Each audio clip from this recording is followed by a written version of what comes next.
Good afternoon, ladies and gentlemen. საღამოშობეს ქალბატონებო, მოგესალმებით ყველას. Here today დღეს მოგიწვიეთ იმისთვის, რომ გაგაცნოთ თბილისში ევროკომისიის ყოველწლიური ანგარიშის შედეგები საქართველოსთან დაკავშირებით. ევროკავშირში გაწევრიანება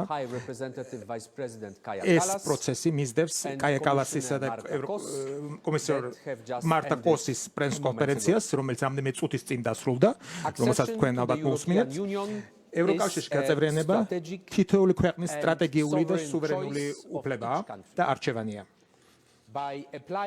წევრობაზე განაცხადის შეტანით, თითოეული ქვეყანა იღებს ვალდებულებას განახორციელოს რეფორმები თავის ინსტიტუტებსა და სამართლებრივ სისტემაში. იმის შესაბამისად, რომ ისინი თანდათანობით შესაბამისობაში მოიყვანოს ევროკავშირის ნორმებსა და სტანდარტებთან. ასევე თითოეული ქვეყანა თანხმდება, რომ ევროკომისია ევროკავშირში წევრობის მისაწყვეტნას შეამოწმებს ყოველწლიურად.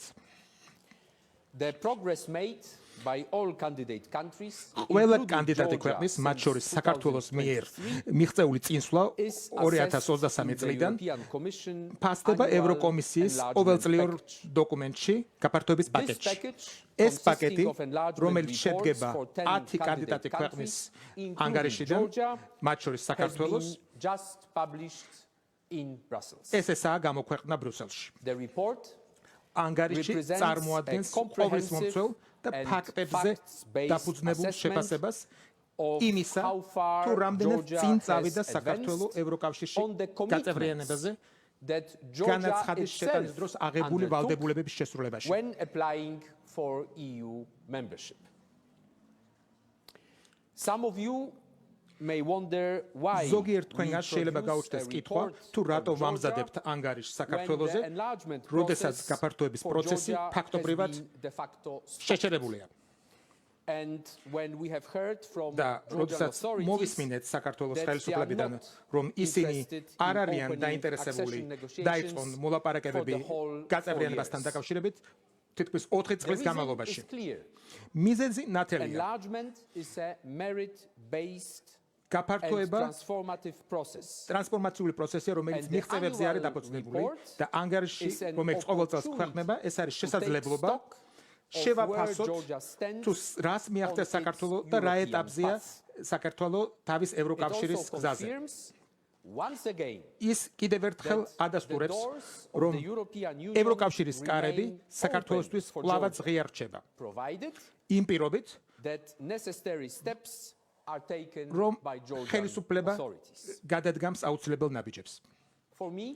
ჩემთვის, როგორც ევროკავშირის ელჩისათვის საქართველოში, წლევანდელი ანგარიშის წარმოდგენა ადვილი არ არის. სამწუხაროდ, ანგარიშის დასკვნები გამანადგურებელია საქართველოს ევროპული მისწრაფებებისათვის. სიმართლე იმაში მდგომარეობს, რომ საქართველო დღეს ევროკავშირის წევრობისგან იმაზე ბევრად უფრო შორს არის, ვიდრე 2023 წელს იყო, როდესაც მას კანდიდატის სტატუსი მიანიჭეს.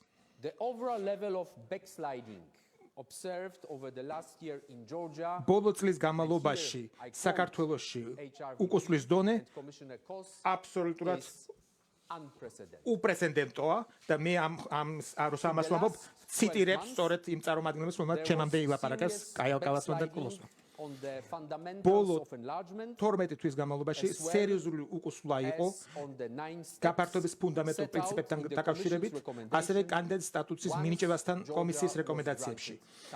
ისინი რაც საქართველოს მიანიჭეს, მას შემდეგაც კანდიდატობა გამოცხადდა. ჩვენ ვიხილეთ კანონის უზენაესობის, სწრაფი რღვევის და ფუნდამენტური უფლებების მკაცრი შეზღუდვები. ინსტიტუტები პარტიული მიზნების მისაღწევ ინსტრუმენტად იქნა გამოყენებული.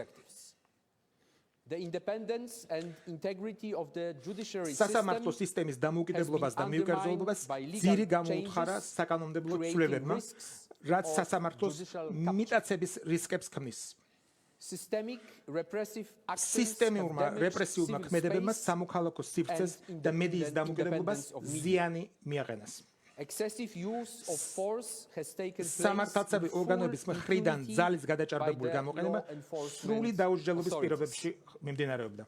Hostile anti-EU rhetoric, disinformation, conspiracy ევროკავშირის წინააღმდეგ მიმართული მტრული რიტორიკა, დეზინფორმაცია და შეთქმულების თეორიები პერიოდულად ვრცელდებოდა საქართველოს ხელისუფლების მიერ და მისი მიზანი იყო ევროკავშირის საქართველოს ურთიერთობების ძირის გამოთხრა. The imprisonment of leading opposition სამყარი figures ოპოზიციური ლიდერების დაპატიმრება, მმართველი პარტიის მიერ გარკვეული ოპოზიციური პარტიების აკრძალვის შესახებ განცხადებებთან ერთად constitute a direct attack ევროკავშირის on ერთ-ერთ one of the ძირითად basic პრინციპზე, EU principles.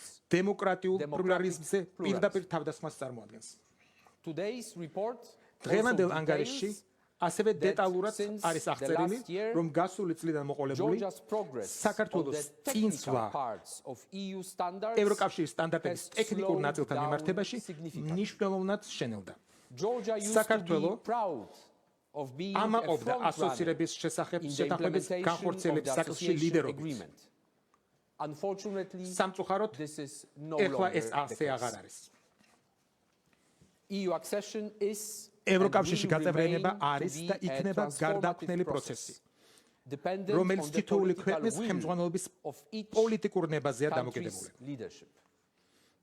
I invite everyone მე to ვიწვევ read ყველას, this report რომ carefully გაეცნოს ყურადღებით ამ over ანგარიშს. 80 pages.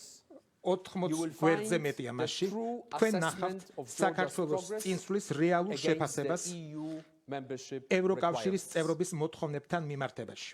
While Georgian authorities მაშინ, როდესაც საქართველოს chosen ხელისუფლებამ to walk away from the European ევროკავშირისგან Union, დაშორება აირჩია, other candidates სხვა კანდიდატმა have ქვეყნებმა advanced in their reforms. რეფორმებისა და and გაწევრიანების accession პროცესებში process. წინ წაიწიეს. Unlike Georgia, საქართველოსგან they are now განსხვავებით, benefiting ისინი ამჟამად from gradual integration ევროკავშირთან with the თანდათანობითი European Union. ინტეგრაციის უპირატესობებით სარგებლობენ. Unfortunately, სამწუხაროდ, due to the ხელისუფლების მიერ trajectory chosen by the არჩეული authorities, ტრაექტორის გამო the Georgian people საქართველოს and მოსახლეობას Georgian და businesses ბიზნესს are missing სხვა მრავალ out საკითხთან ერთად on funds აკდება for ქვეყნის countries' მოდერნიზაციისთვის საჭირო თანხები, zero roaming charges, უფასო როუმინგის ხარჯები, lower banking costs, ბანკებში საკომისიო ხარჯების reduced customs დაწევის checks, შესაძლებლობა, and many შემცირებული other benefits. საბაჟო შემოწმებები და ბევრი სხვა უპირატესობა. As you have just heard during the press conference of HRVP, როგორც Kaja Kallas, ევროკავშირის უმაღლესი წარმომადგენლის, Commissioner ევროკომის responsible for ვიცე-პრეზიდენტის enlargement, კაია Marta კალასის Kos, და გაფართოების საკითხებში the ევროკავშირის Commission კომისრის today მარტა კოსის considers პრესკონფერენცია Georgia ესესაა მოისმინეთ. not a დღეს viable ევროკომისია candidate country. არ მიიჩნევს საქართველოს A candidate რეალისტურ country კანდიდატ on ქვეყანად. paper. ის კანდიდატი ქვეყანია Or a მხოლოდ candidate country ფურცელზე, in name only. რომ ის არის These კანდიდატი were the მხოლოდ მას მხოლოდ of კანდიდატის those სახელიღა შერჩა. ეს არის For me, ორივე ევროკომისარის It მოსაზრება. is truly heartbreaking. ჩემთვის ეს ნამდვილად გულდასაწყვეტია. But at the same time, ამავდროულად let me stress მე very მსურს loudly ძალიან and clearly, კაფიოდ გავუსვა ხაზი. the European რომ Union door ევროკავშირის remains open კარი to Georgia. საქართველოსთვის კვლავაც ღია რჩება. Should the authorities თუ choose to ხელისუფლება reverse გადაწყვეტს, რომ course of action მოქმედების კურსი and შეცვალოს realign და with დაუბრუნდეს the იმ values and ღირებულებებსა და principles პრინციპებს, upon which რომლებიც the European Union რომლებზეც is founded. დაფუძნებულია ევროკავშირი. The enlargement report გაფართოების შესახებ ანგარიშში ნათლად არის გაწერილი and ნაბიჯები reforms და that რეფორმები, Georgia needs რომელიც to take საქართველოს უნდა to განახორციელოს resume and to advance ევროკავშირის on გაწევრიანების its გზაზე EU დაბრუნებისა accession და path. ამ გზაზე წინსვლისათვის. First and foremost, უპირველეს ყოვლისა, Georgia საქართველოს must demonstrate უნდა აჩვენოს resolute commitment კიცე to reverse the serious backsliding on democracy სურვილი Human rights უკან დაიწიოს იმ and the rule of law რეგრესზე, and make რომელიც იყო progress დემოკრატიასთან დაკავშირებით, on the 9 კი და წინსვლა გამოავლინოს 9 ნაბიჯთან 30 დაკავშირებთან years, მიმართებაში. we have stood side by 30 წლის side განმავლობაში with Georgia ჭირშიც და ლხინშიც good გვერდში ვუდგავართ and საქართველოს. bad times. როგორც ცუდ, We ასე have shared კარგ with დროებშიც. you our prosperity, ვიზიარებდით თქვენთან ჩვენს our კეთილდღეობას, კულტურას, our technology, ტექნოლოგიას, education, განათლებასა და trade, ბაზრებს. markets. We have done so ჩვენ ამას because იმიტომ we ვაკეთებთ, believe რომ in ჯერა Georgia. საქართველოსში. just as the people of Georgia believe in the ისევე European როგორც Union. საქართველოს მოსახლეობას ჯერა I ევროკავშირის. sincerely hope მე გულწრფელად that the ვიმედოვნებ, Georgian authorities რომ საქართველოს will ხელისუფლება honor the promise made to the შეასრულებს Georgian იმ people დაპირებას, რომელიც who მან have მისცა always საქართველოს მოსახლეობას, supported Georgia's European path. რომ ყოველთვის საქართველოს ევროპას უჭერდა მხარს. ჩვენი მხრიდან ევროკავშირი კვლავ ადასტურებს მზადყოფნას გავაგრძელოთ საქართველოს მოსახლეობის მხარდაჭერა ევროპული მომავლის გზაზე.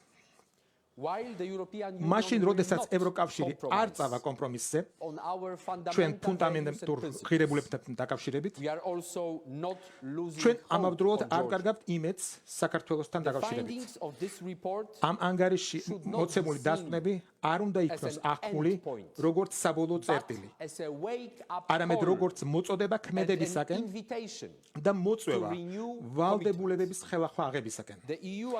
ევროკავშირში გაწევრიანების პროცესი დამსახურებაზეა დაფუძნებული და მთლიანად თავად საქართველოს ხელშია.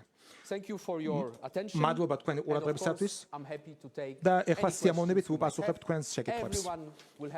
ყველას ექნება შესაძლებლობა დაუმისვას კითხვები. თქვენ შეგიძლიათ კითხვა დაცვათ როგორც ინგლისურად, ასევე ქართულად თარგმანი გვაქვს. თათია წოწონავა, ტელეკომპანია პირველი, მადლობა ამ შესაძლებლობისთვის. ბატონო ელჩო, მინდა გკითხოთ, 2 წლის წინ ჩვენ ამ დარბაზში ვზეიმობდით ევროკავშირის ევროკომისიის გადაწყვეტილებას, რომ საქართველოს მიენიჭა კანდიდატის სტატუსი.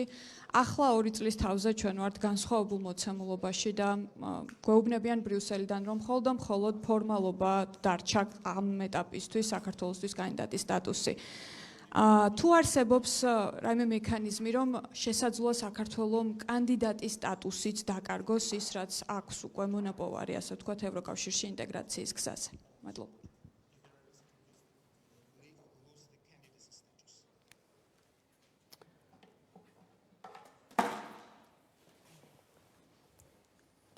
EU enlargement ევროკავშირის გაფართოება დაფუძნებულია ნებაყოფლობით განაცხადზე ქვეყნის მხრიდან, რომელსაც სურს გაწევრიანებას ევროკავშირში.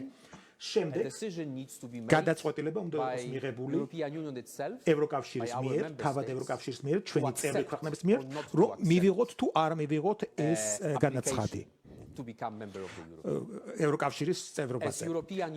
როგორც ევროკავშირის წევრებმა, როგორც ევროკავშირმა ჩვენი გადაწყვეტილება მივიღეთ და გავაცხადეთ. როგორც თავად ახსენეთ, 2023 წელს ეს იყო ერთ-ერთი ყველაზე ბედნიერი დღე ჩემ პროფესიულ კარიერაში, როცა საქართველოს ფორმალურად მიანიჭეს კანდიდატი ქვეყნის სტატუსი. და ეს პლავაც ძალაშია. ის რაც ხდება ბოლო 2 წლის განმავლობაში, ამ მომენტთან მიმართებაში ძალიან სერიოზული უკუსვლა ყველა ფუნდამენტურ საკითხებზე. ყველა იმ ფუნდამენტურ საკითხზე, რომელიც დაკავშირებულია საქართველოს ევროკავშირში გაწევრიანებასთან. ანგარიშის შედეგები კაფეოა. ჩვენ ვხედავთ უკუსვლას დემოკრატიის თვალსაზრისით, ადამიანის უფლებებთან მიმართებაში, ჩვენ ვხედავთ უკუსვლას უშუალოდ იმ პრინციპებთან მიმართებებში, რომელზეც დაფუძნებულია ევროკავშირი. სწორედ ამიტომაც we want this enlargement report to be a wake up call. ჩვენ ვსურს, რომ ეს ანგარიში იყოს როგორც მოწოდება ქმედებისაკენ საქართველოს ხელისუფლებისკენ. თუ თქვენ გსურს, რომ საქართველოს გახდეს ევროკავშირის წევრი, თქვენ უნდა უკან დაიხიოთ ამ ცვლილებების მიერ. თქვენ უნდა დაუბრუნდეთ ევროკავშირის მიმართულების გზას. თქვენ უნდა დაუბრუნდეთ იმას, რაც მკაფიოდ გაწერილია საქართველოს კონსტიტუციაში. და როგორც ვიცით, ეს არის ძალიან მკაფიო სურვილი საქართველოს მოსახლეობის, ქართველების აბსოლუტური უმეტესობის სურვილი. ჩვენ აქ თქვენთვის ვართ, ჩვენ მხარს უჭერთ თქვენ, მხარს უჭერთ საქართველოს, ჩვენ არსად არ მივდივართ, ჩვენი გადაწყვეტილება მივიღებთ, ჩვენი კარებები ღია, მაგრამ საქართველოს ხელისუფლებამ უნდა მიიღოს გადადგას ნაბიჯები, რომ შევიდეს ამ კარებში.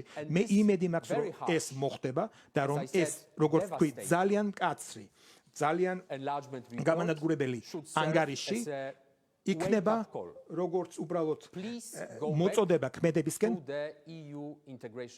თხოვთ დაუბრუნდეთ ევროკავშირში ინტეგრაციის პროცესს. ძალიან მკაფიოდ თქვით, რომ პასუხისმგებელი ამ ყველაფერზე არის ხელისუფლება. გავიმეორებ ბოდიში თქვენ თქვით რომ ყველაფერზე არის პასუხისმგებელი ქართული ოცნების ხელისუფლება.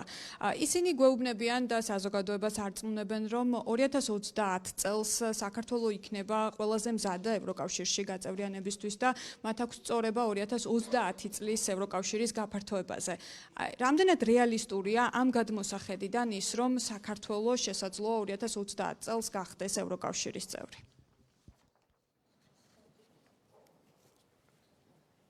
The enlargement report that has been issued only a moment ago in Brussels. რამდენიმე წუთის წინ წარმოდგენილი გაფართოების ანგარიში ძალიან მკაფიოდ განსაზღვრავს.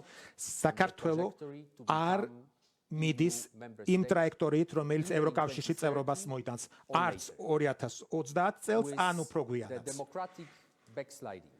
არის უკუდახება დემოკრატიული განვითარების გზაზე.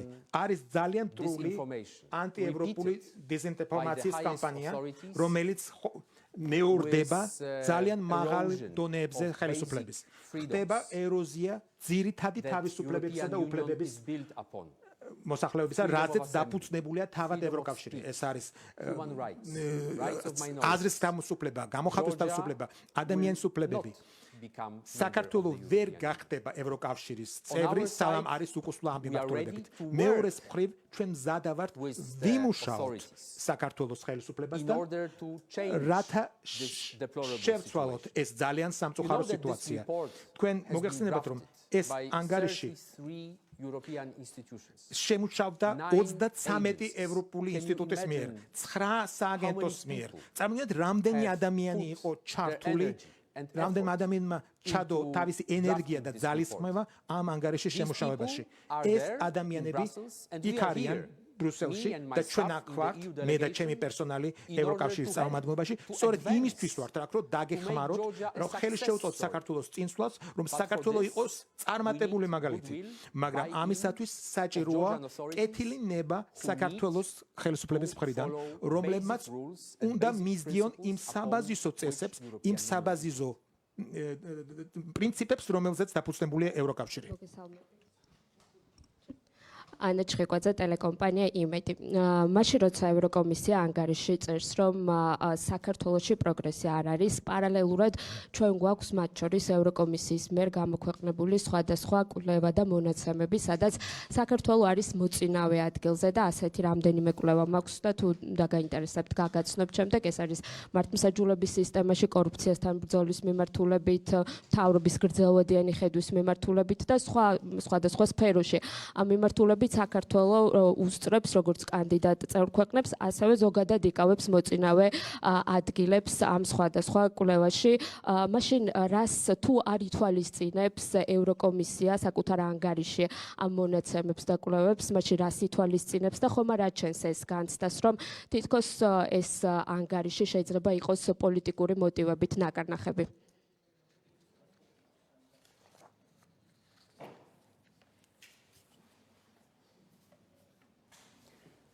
There is only one report that European Commission produces for all enlargement countries. არსებობს მხოლოდ ერთი ანგარიში, რომელსაც ქმნის ევროკავშირი საქართველოს და ყველა წევრი ქვეყნებისთვის. ეს არის გაფართოების შესახებ ანგარიში, რომელიც ეს არის გამოქვეყნდა ბრუსელში. ეს არის ერთადერთი ანგარიში, რომელიც მოიცავს ყველა პარამეტრს. მე ვიცი, რომ საქართველოს ხელისუფლება ძალიან ოსტატურად იყენებენ სხვადასხვა სტატისტიკურ მონაცემს, რომლებსაც მას სხვადასხვა საერთაშორისო ინსტიტუტები აძლევენ, ადარებენ რა სხვადასხვა ქვეყანას, სხვადასხვა მონაცემს. ჩვენთვის თავარი საფუძველი ჩვენ შეფასებისთვის არის ის, რაც შედის ამ გაფართოების ანგარიში და როგორც თავად აღნიშნეთ, სამწუხაროდ ეს ანგარიში ძალიან ნეგატიურია საქართველოსთან მიმართებაში. დავაზუსტებ. ნელა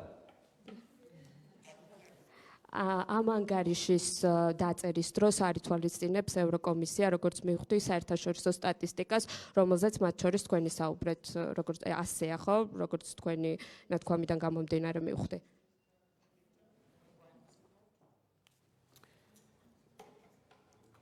The report was based ანგარიში დაფასებული იყო მრავალ სხვადასხვა წყაროზე. უპირველეს ყოვლისა, ჩვენ გქონდა ინფორმაცია მოწოდებული თავად ხელისუფლების მიერ, საქართველოს ხელისუფლების მიერ. ჩვენ კონსულტაციები გავერეთ უამრავ საერთაშორისო ორგანიზაციასთან, კონსულტაციები გქონდა სამოქალაქო საზოგადოებასთან, გავითვალისწინეთ სხვადასხვა არსებული საერთაშორისო ანგარიში, მათ შორის სტატისტიკური, კვლევა და სხვა და შედეგი არის სწორედ ის, რაც არის თქვენს წინ 86 გვერდი 35 თავი, სადაც ძალიან მკაფიოდ არის მოცემული ევროკავშირის შეფასება საქართველოს სიტუაციას.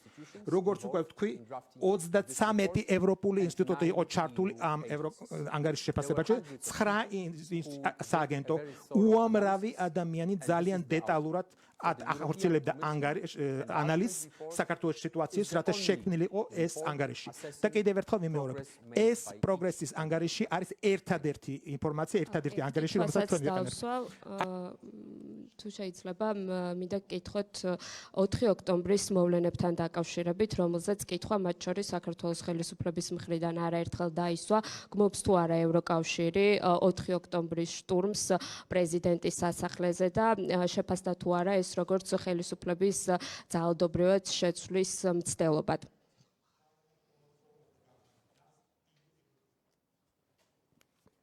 As European Union, we have been condemning violence in any form, in any shape, committed by anyone. This has been very clearly stated by all EU representatives for many times. Referring to the events of the 4th of October, let me remind you that on the 5th of October, High Representative Vice President Kaja Kallas and Commissioner Vos have issued a joint statement და ევროკავშირის წარმომადგენლმა განაცხადეს ოფიციალურად განცხადება, სადაც თხოვეს ყველას შეეკავებინათ თავი ძალადობისაგან და მოეწოდეს დიალოგისაკენ. მეტი კომენტარს ამაზე ვერ გავაკეთებ.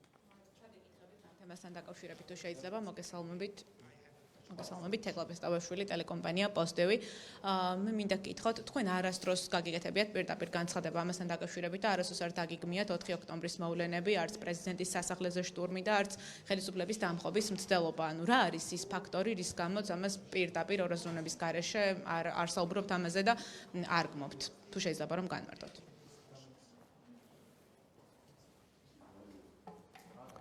In their joint statement, განცხადებაში, რომელიც გაკეთდა 4 ოქტომბრის არჩევნების შემდეგ, უმაღლესმა წარმომადგენელმა კაია კალასმა და ევროკომისარმა კოსმა მოუწოდა ყველა მხარეს თავი შეეკავიათ ძალადობისაგან. მათ მოუწოდეს ყველას დაიცან შიმშვიდე და თავშეკავებული პოზიცია გამოვლინათ არჩევნების შემდგომ პერიოდში და მოუწოდეს საქართველოს ხელისუფლებას დაეცვათ ადამიანების უფლებები და გამოხატვის თავისუფლება. ეს იყო ძალიან მკაფიო გზავნილი, რომელიც იყო დაკავშირებული იმ მოვლენებთან, რომელიც მოხდა 4 ოქტომბერს. Luca Changeliarus, David, Georgia. I would like in English, if it's possible, Mr. Ambassador. Yeah. I want to ask you about 4th of October, but in a different perspective, if it's possible.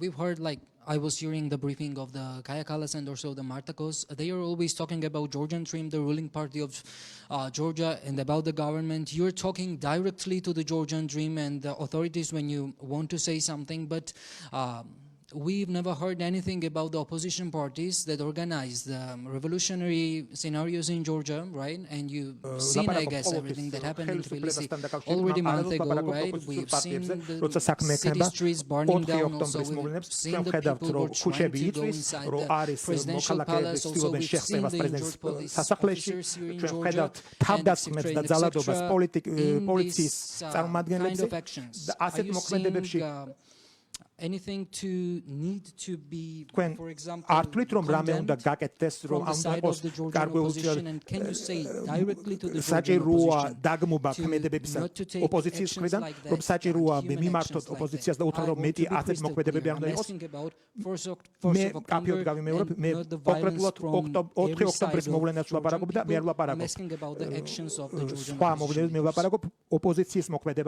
As EU ambassador in Georgia, I try როგორც ევროკავშირის ელჩი საქართველოში მე ვცდილობ რომ კონტაქტი მქონდეს ყველასთან ეს ეხება როგორც მართულ პარტიას ეს ეხება ოპოზიციასაც სამოქალაქო საზოგადოებას აკადემიურ წრებს ძალიან მკაფიოდ გეტყვით როგორც ევროკავშირი ჩვენ არ ვუჭერთ მხარს არც ერთ პოლიტიკურ პარტიას არც საქართველოში არც სხვაგან ეს ხდება საქართველოს მოსახლეობის გადასაწყვეტია ვინ იქნება ხელისუფლებაში ამავდროულად ძალიან მკაფიოდ გაგიმეორებთ რომ როგორც ევროკავშირი ჩვენ ვგუმობთ ძალადობას ნებისმიერი მხრიდან ნებისმიერი ფორმით ნებისმიერ სიტუაციაში კიდევ ერთხელ გამიმეორებ რომ მე ვახსენე ის განცხადება რომელიც გააკეთა 5 ოქტომბერს უმაღლესად წარმომადგენელმა კაია კალასმა და ევროკომისარმა კოსმა სადაც მათ ყველას მოუწოდეს თავი შეეკავინა ძალადობისაგან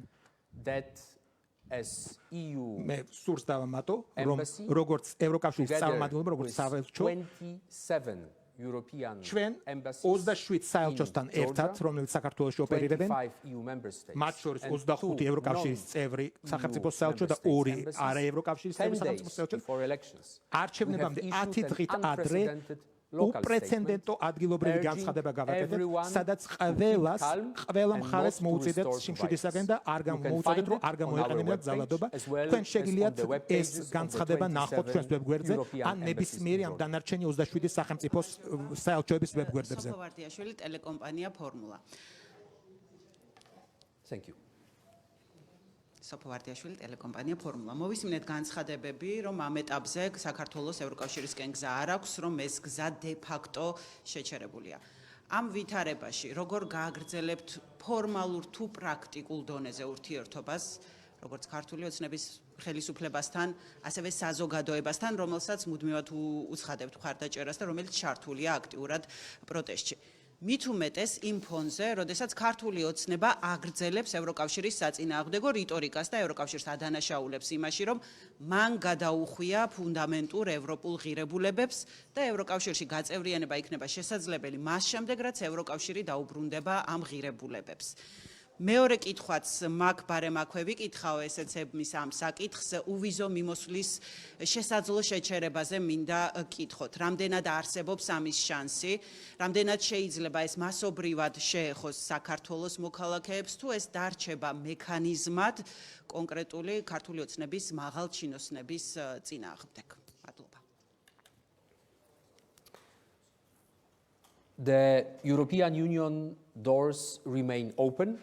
ევროკავშირის კარები ღია თუ საქართველოს გადაწყვეტს რომ შეცვალოს მიმართულება განვითარების ყოველთვის ღია გაფართოების ანგარიში მკაფიოდ გაწერილეს ნაბიჯები რომლებიც უნდა გადადგას საქართველოს რათა იმისთვის რომ კვლავ გაგრძელდეს მოძრაობა გაწევრიანების მიმართულებით უპირველეს ყოვლისა უნდა გამოსწორდეს ის უკუსვლა რომელიც იყო დემოკრატიისა და კანონის უზენაესობის მიმართულებით და იმ 9 ნაბიჯის მიმართულებით რომელიც იყო გაწერილი ევროკავშირი მზადაა უზრუნველყოს ნებისმიერი დახმარება თუ კი საქართველოს ხელისუფლება გამოავლენს კაფიო მზადყოფნას დაუბრუნდეს ევროკავშირში გაწევრიანების გზას. ჩვენ მზადა ვართ დიალოგისთვის, ჩვენ მზადა ვართ თანამშრომლობისთვის, მაგრამ ჩვენ უნდა დავინახოთ, რომ არის სერიოზული სურვილი და სერიოზული ასე ვთქვათ, გამოსწორება იმ დაღმასვლისა, რომელიც არსებობდა საქართველოში ბოლო 2 წლის განმავლობაში დემოკრატიის თვალსაზრისით. რაც შეეხება უვიზო რეჟიმს როგორც უკვე ბევრჯერ განაცხადეთ, ჩემმა ზემდგომებაც ამის შესახებ ბევრჯერ თქვეს, ეს საკითხი იქნება განხილული გადამუშავებული ვიზის შეჩერების მექანიზმის საფუძველზე. ჩვენ ვფიქრობთ, ამ მექანიზმის შესახებ მოთანხმება მოხდება ამ თვის ბოლოს. დეკემბრის ბოლოს ევროკომისია გამოაქვეყნებს ვიზების შეჩერების ანგარიშის შედეგებს. მათ სხვადასხვა ქვეყნების მათ შორის საქართველოსთვის და შემდეგ უკვე ამ ანგარიშის საფუძველზე კონკრეტული ევროკავშირის ქვეყნები მიიღებენ გადაწყვეტილებას რა გააკეთონ იმ ძალიან სერიოზული უკუსვლიდან გამომდინარე რაც ხდება საქართველოში. რა იქნება მათი გადაწყვეტილება, რა იქნება ევროკავშირის წევრი სახელმწიფოების გადაწყვეტილება, ამის შესახებ მე სპეკულაციას ვერ მოახდენ ახლა. ანა ბროლაძე საზოგადოებრივი მაუწყებელი. ბატონო ელჩო, თქვენ თქვით, რომ არაერთ გზის, რომ ხელისუფლებასთან თანამშრომლობისთვის ხართ მზად და ელოდებით ტრაექტორიის შემოbrunებას. რა იქნებოდა ის ნაბიჯი, რომელსაც ევროპული მხარე მიიჩნევდა აი ამ გზის შემოbrunებად და როდესაც ამბობთ, რომ დიალოგისთვის მზად ხართ, ალბათ მოისმენდით პრემიერ-მინისტრის კომენტარს წინა პერიოდში, როდესაც მან თქვა, რომ ისის თავის მხრივ მზად არის დიალოგისთვის, მზად არის დღესვე წავიდეს ბრიუსელში და ესაუბროს ყველა მაღალი თანამდებობის პირს ქართული ოცნების არგუმენტებით, რატომ დგამენ იმ ნაბიჯებს, რასაც დგამენ. იყო თუ არა კომუნიკაცია თქვენ შორის, რადგან კანდიდატი ქვეყანაა საქართველო და გზავნილი არის რომ კარი ჯერ კიდევ ღიარჩება და ილით რომ რაღაცეები უკეთესობისკენ შეიცვლება. თუ შედგა ასეთი კომუნიკაცია თქვენ შორის და რა იქნებოდა დიალოგისკენ გადადგმული ნაბიჯი, რომელსაც ევროპული მხარე მიიჩნევდა რომ საქართველოს უნდა ევროკავშირთან დაახლოების გზაზე დაბრუნება. მადლობა.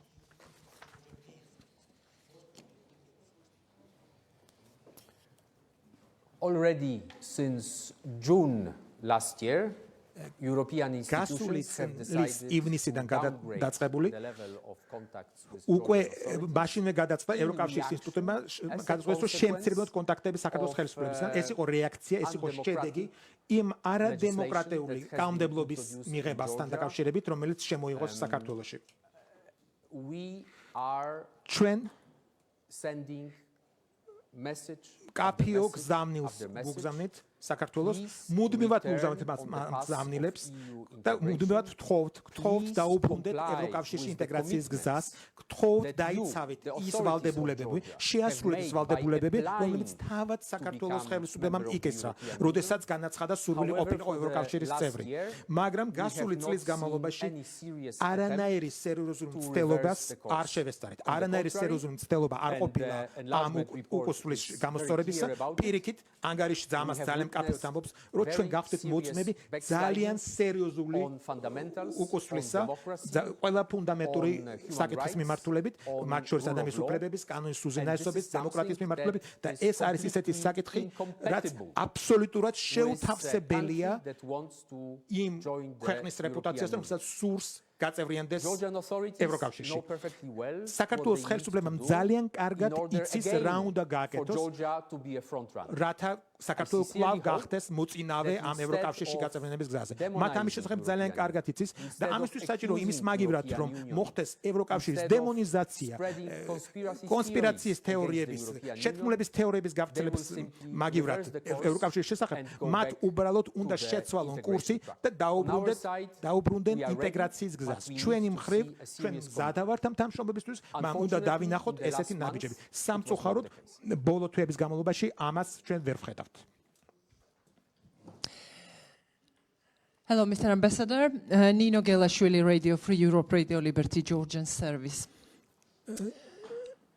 Commissioner, we know that Georgian authorities time by time say that they are taking country to the European Union. Why the reality is the opposite. And Commissioner Marta Kosma on that recent briefing ახლა ბრიფინგის დროს მიმართა საქართველოს ხელისუფლებას, ქართული ოცნების ხელისუფლებას. თქვენ არ მიყავთ საქართველოს, არ მიყავთ თქვენი ხალხი, ბოდიში, თქვენი ხალხი არ მიყავთ ევროკავშირისგან. სიმართლე შეიძლება ბევრად უფრო მწარე იყოს და იქნება დრო არის რომ ვისაუბროთ დროის ფაქტორზეც. თქვენ თქვით რომ კარი კვლავაც ღია საქართველოსთვის, მაგრამ კარი მუდმივად ხო ვერ იქნება ღია. შეგიძლიათ შეაფასოთ რამდენად ახლოს არის საქართველო იმ წერტილთან, იმ მომენტთან, როდესაც უკვე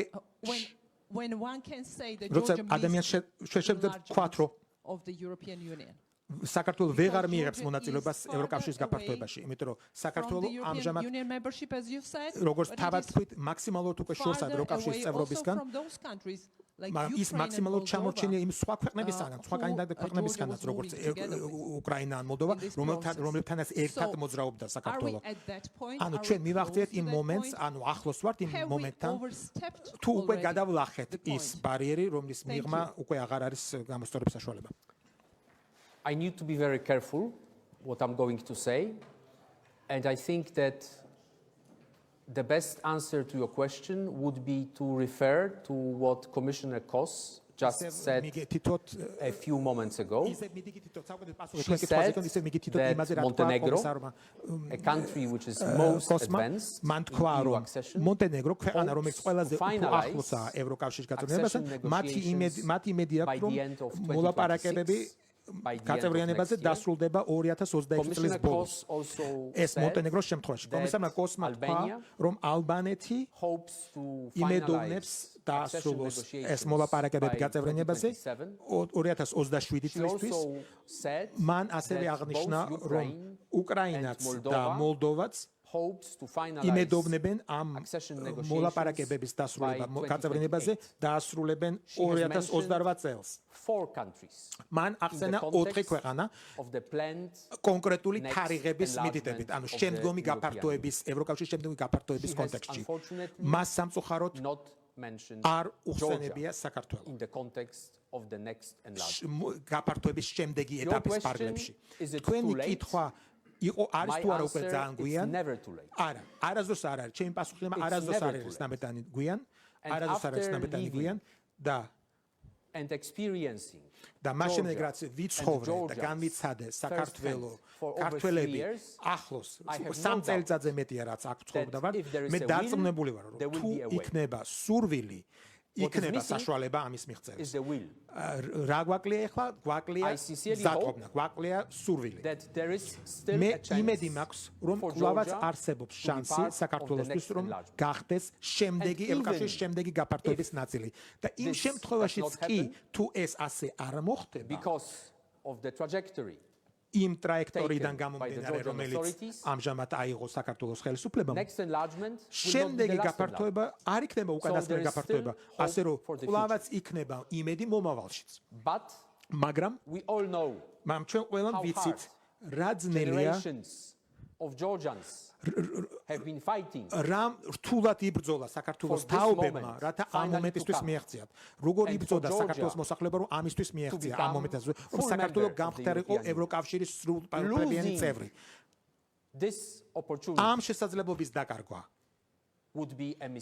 იქნება შეცდომა, ისტორიული პროპორციის შეცდომა იქნება. აი ეს არის ჩემი პირადი აზრი. დიდი მადლობა. Good afternoon. Hi. Theo Bourgerigons for French Radio RFI. I've seen that you've handed out the report to Georgian authorities this afternoon. როგორც ვიცი, თქვენ გადაეცით ანგარიში საქართველოს ხელისუფლებას.